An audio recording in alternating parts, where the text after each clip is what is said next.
Good day, it's Paul McNamara here, and this is part 3 of the session 10, the final part of the session 10 lecture program. This one's about preparing for the exam. So by the time you're watching this, I'm assuming that you've attended all your pews, you've either done or are going to do your clinical placement, your professional experience placement, and that you've achieved medication mastery. So if and you've knocked over the OSCEs, sorry, that's the other thing that I should have included on this slide. So they're the assumptions, and so all you need to do now is think about having a good time at the exam, because everybody enjoys exams. Now, to think about the exam, all you really have to think about is what have we looked at in this subject. It's been a pretty hectic and intense learning period, I think. I think there's been a lot crammed in a short amount of time. And we just need to sort of revisit some of that. So we spoke about those various mental health disorders, so with psychosis, and I spent a fair bit of time talking about schizophrenia when we were talking about psychosis, but not just schizophrenia, of course. There was schizoaffective disorder and delusional disorder. And so, yeah, so it's a good idea to revisit all of that. Spoke about mood disorders, and there's all those squiggly graphs trying to visually represent what the mood disorders were. And hopefully that made sense, that there's quite a range of mood disorders. But look, if you understand what depression is, and you understand the symptoms of depression, and if you understand what having an elevated mood is, like hypomania or mania, and you understand what those symptoms are, you can pretty much piece the rest together. Like say with bipolar affective disorder or cyclothymia or whatever, you've got the framework. What are the symptoms of an elevated mood? What are the symptoms of the depressed mood? And what are the various combinations there? Dysthymia, depression, bipolar, all those various things that we went through. Personality disorders, and there's quite a range of personality disorders, and they've arranged, I think, into clusters in the lecture, cluster A, cluster B, cluster C. I think a fair bit of time was spent linking the problem of childhood abuse or trauma in childhood, leaving people vulnerable to developing personality disorders, and for that then to become a perpetuating cycle sometimes. It can be an intergenerational thing. If somebody's been traumatised in childhood, they are more at risk of traumatising their children. Not because they're bad people, it's just that they missed out on some of those developmental steps. And with borderline personality disorder in particular is the one that I think a lot of us clinically find a little bit challenging, and there would have been some talk there about what sort of strategies we could use around managing or supporting somebody with a borderline personality disorder, and you might recall one or two of those strategies while we're talking. We spoke about substance abuse and things like not just the obvious ones, alcohol and tobacco, but also cannabis and amphetamines and the opioids and what have you, and there would have been concepts there around harm minimisation, and that cycle had changed. So that was quite a rich session, I would imagine, even though I'm talking before it's been given. I must confess I'm talking to you on the Friday the 9th of January, but anyway, I'm imagining this has all been delivered by now. Then we spoke about cognitive disorders, focusing especially on both dementia and delirium, the conditions that the elderly people in particular are very much at risk of acquiring, and that the differences between dementia and delirium, one being a transient thing, usually fairly quickly, measured in hours or days, and the other one being a declining, degenerative, irreversible condition. And then we spoke about anxiety, and included in that was a bit of information about panic and obsessive compulsive disorder, and the strategies we can use to manage that. So we covered actually a fair bit of stuff in a short amount of time, I reckon. And particularly when you throw in that on top of that, not just the disorders, about the skills and knowledge that we discussed. We spoke a little bit about the history and what makes an effective nurse, that stuff around self-awareness. We had Elsa Rayner come in and speak to us a little bit about consumer and carer perspectives, and we chatted about that a bit more in the Pews workshops. Scott spoke to us about ethico-legal issues, including the Mental Health Act, and other bits and pieces there. And in Scott's lecture, that was also around conducting a mental state assessment, that looking, listening and asking framework. That's the skills we need to do a mental state assessment. The OSCE was about undertaking cognitive screening using the mini-mental, mini-mental status examination. So you've done that now by the time you're listening to this, hopefully, and you've found out that you're good enough with doing a mini-mental, but also it gives you a bit of an understanding about what we're looking for with cognitive strengths and deficits. We spoke a bit about working with psychotropic medications and the various families of medications there, so you've got a bit of knowledge around that. We spoke a little about nursing the person who self-harms or is suicidal, the sort of questions we might ask that sort of person when we're doing the assessment, the sort of interventions that we might make. We had a bit of an introduction to some therapeutic techniques in the anxiety lecture, I think again in the personality lecture, in the mood one. I think everywhere we looked at a disorder that popped up, that there'd be some therapeutic techniques, some nursing strategies that we could use. Harm minimisation around drug and alcohol use in particular, but that concept is a really useful one for us to know, because we can apply that to other things as well. Nursing the person in substance withdrawal, hopefully that was covered in the lecture as well. If not, it certainly is in the text and the readings. The lecture, other recorded lecture, gave you a bit of an introduction to community mental health nursing, what that looks like. And then the last thing, the lecture that I've only just finished recording a few minutes ago, was about looking after ourselves, and that's really important, otherwise we fizzle and burn out. So that's the content of the subject, and and as I say, I reckon in 9 face-to-face sessions and then 1 online session, I reckon we've covered a truckload, to be honest. It's been pretty amazing. Now we're going to see in June how much of that you've retained. And look, I'm very mindful that for the bulk of the teaching of this subject is done in January, and the exam's not until June. Look, I don't know that that's such an awful problem. It's probably good to know that you're going to retain the information for more than a day or two, and that to pass the subject you'll still need to retain most of the information a few months later.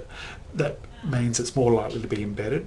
That means that when I'm working side by side with you at Cairns Hospital this time next year, and I know that you'll know a little bit about mental health stuff, and that's going to give me, and I think your patients, a little bit of confidence is that you're able to pick up on some of these things that we've spoken about. So look, even though it might be a pain in the bum as a university student, I think as a registered nurse, having a bit of a gap between when you're learning something and when you have to kind of relearn it in preparation for the exam is probably not such a bad thing.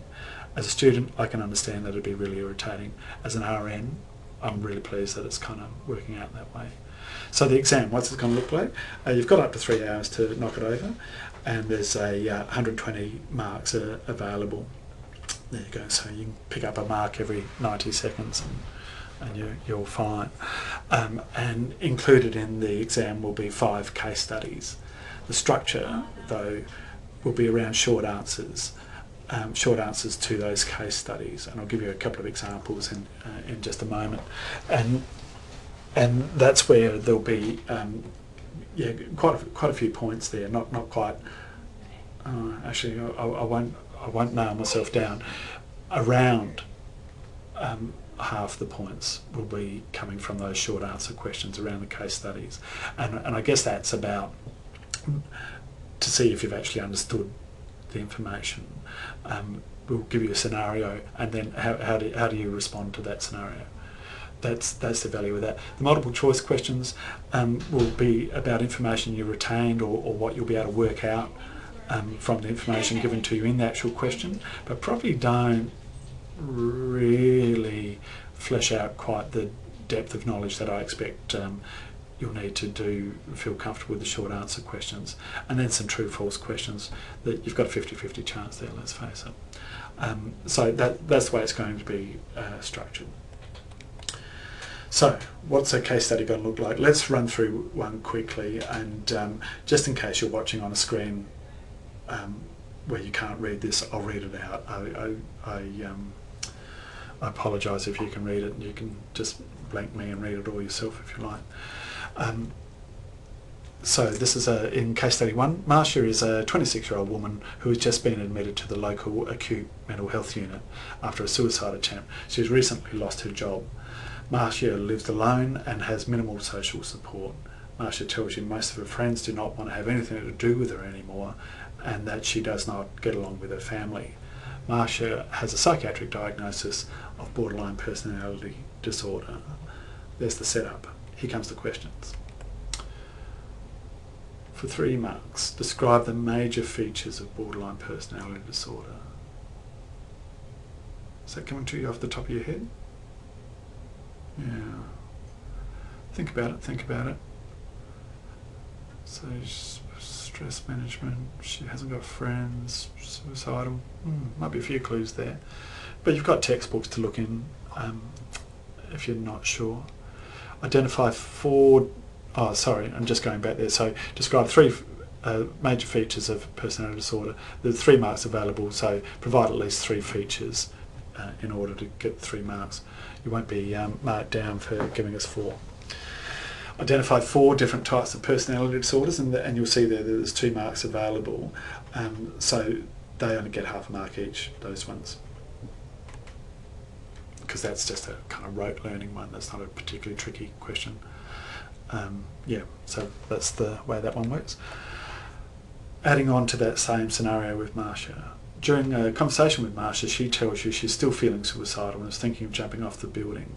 Question 3 is, for 4 marks, describe 4 important factors that need to be considered when assessing risk for someone who is suicidal.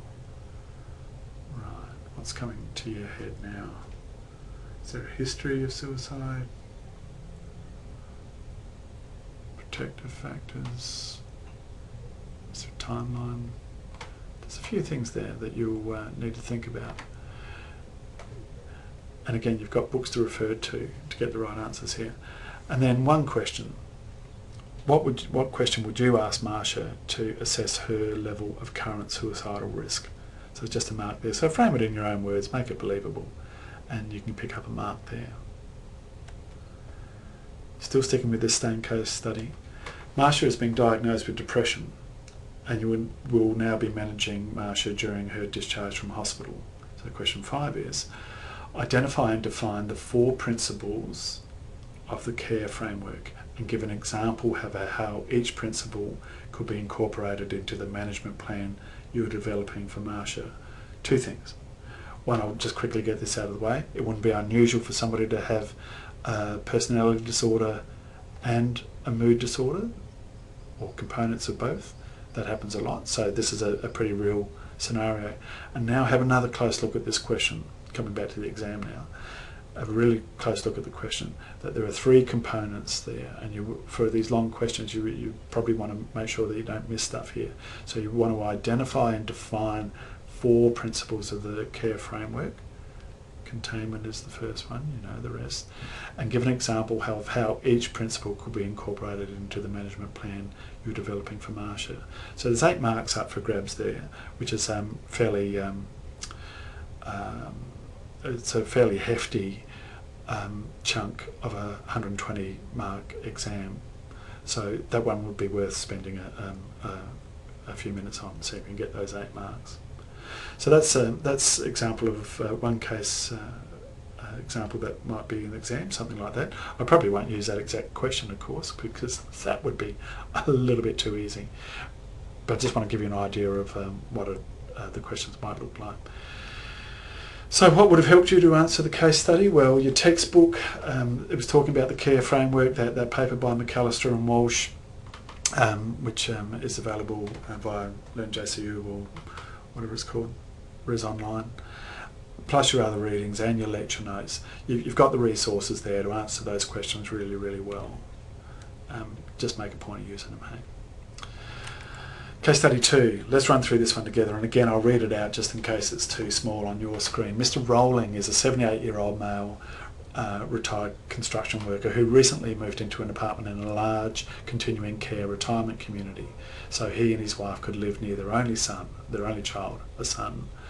He is seen in the clinic to initiate primary care follow-up. Mr. Rowling's wife tells the RN that she has noticed a 5-year history of progressive memory loss, and that she also has noticed a decline in his ability to perform daily tasks, shopping or walking in familiar neighbourhoods without getting lost. He still performs his basic activities of daily living, such as personal hygiene and dressing. However, she tells you that sometimes she has to remind him to shower each day. Mr. Rowling has no history of psychiatric illness or alcohol or substance abuse. His mental status exam reveals deficits in orientation, memory, insight, judgment, and language skills. Here are the questions. Identify 3 factors that nurses need to consider when working with somebody who's been diagnosed with dementia. So these would be nursing care factors.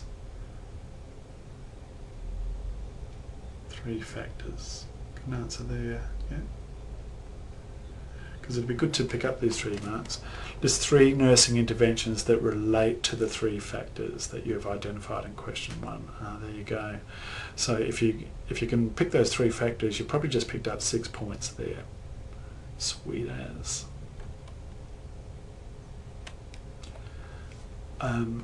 Question 3 is assessment and screening for dementia includes many different types of assessment, including the mini-mental state examination, the mini-MMSE, one that you've passed the OSCE on by now. Identify 2 factors nurses need to consider when conducting a mini-mental. That's pretty easy, isn't it? 2 marks there. So what would have helped you answer case study 2 that's meant to read? I apologise. The textbook, the lecture notes, the session 8 readings in the workbook, and I've got a few of them listed there.